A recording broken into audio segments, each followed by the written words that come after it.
I'll just wait for my printer then, shall I?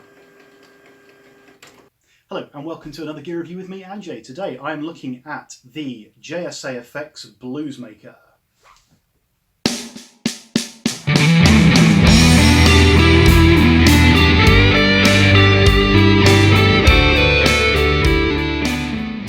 Okay, so JSA Effects.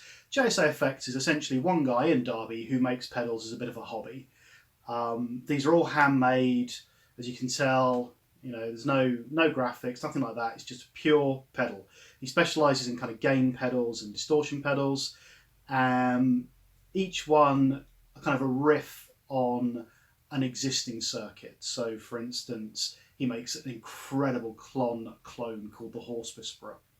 This is one of his sort of his favourite pedals, and it's based on the Marshall Bluesbreaker, but with some modifications. Now, this is the Bluesmaker Mark IV. The Mark I, which I have over there, is identical to one of the versions of the circuit in this, but this has a clean boost. Now, the original Bluesbreaker pedal struggled to get kind of unity volume. You'd have to have it on full for it to sound similar or slightly louder than your normal setup. So I got JSA to stick a clean boost in this so that I could actually push the amp and push the volume a little bit.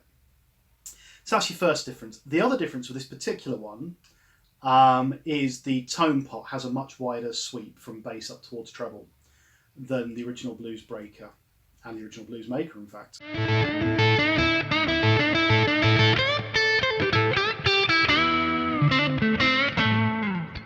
Now, the other big change in this pedal is there is this thing called the FET switch. Now, I have notes on my knee here because I need to read you what the FET switch does. The FET switch changes the clipping diodes from 4 silicon diodes to an asymmetrical arrangement of MOSFET and Schottky diodes. It also changes the size of the capacitor in the feedback loop to reduce the extreme high end produced by clipping, which can sound a bit like an ice pick. There's more.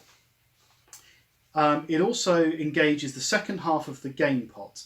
In the original Bluesmaker and Breaker, the gain pots control the gain of the first half of the dual op amp and the resistance between the first and second half. However, the gain for the second half is set by a fixed resistor. So now, rather than having the fixed resistor, this engages the second half of the gain pot to change that resistance manually. And what you'll find actually is that it reduces the gain and the volume a little bit in the early stages of gain and then catches up as you go around. So what's it good at? Well, you're going to hear in a minute. It's really good at low gain sounds. It adds a real warmth and crunch to your tone.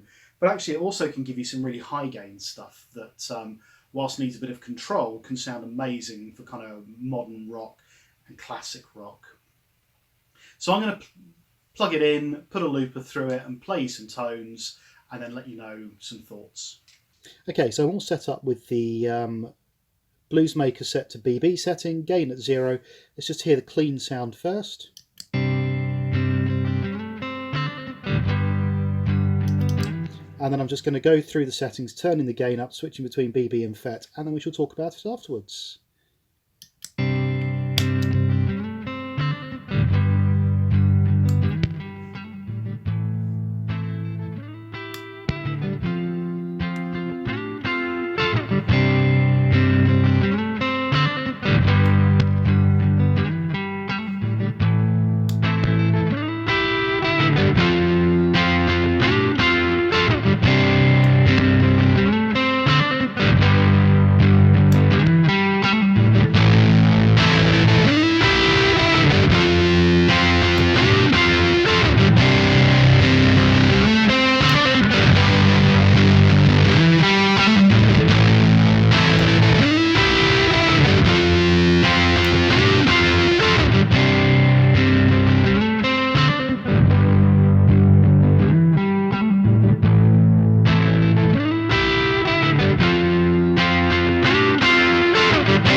So as you can see, the FET switch kind of takes a bit of the gain off and smooths out the EQ a bit. So if we just leave it on this setting,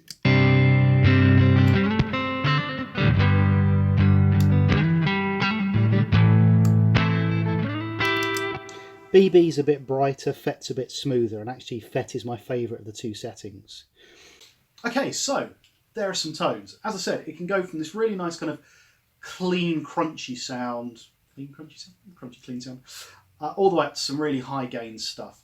But actually, it has a sweet spot, or it has a couple of sweet spots, where you're at kind of gains on about 3, gains about midway, and gains kind of just pushing up into the 8s.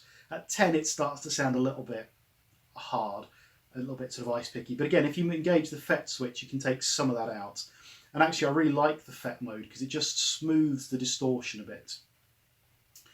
What do you think? Have you got any sort of handmade pedals that you think sound better than the originals, that you think sound better than what you can buy? Things like this, if you start looking around for people who make custom pedals like this, you can get these for kind of £40, whereas the more boutique models with all the graphics and everything else, you can be pushing into the 150 mark for something custom built. So have you found any real bargains out there from guys who are just making pedals because they love making pedals? Are you interested in JSA making you one of these or one of his clones? If so, the contact details are going to be below. Let me know in the comments. But until then, I shall play you out with a mix. Subscribe, like, comment, and I shall see you soon.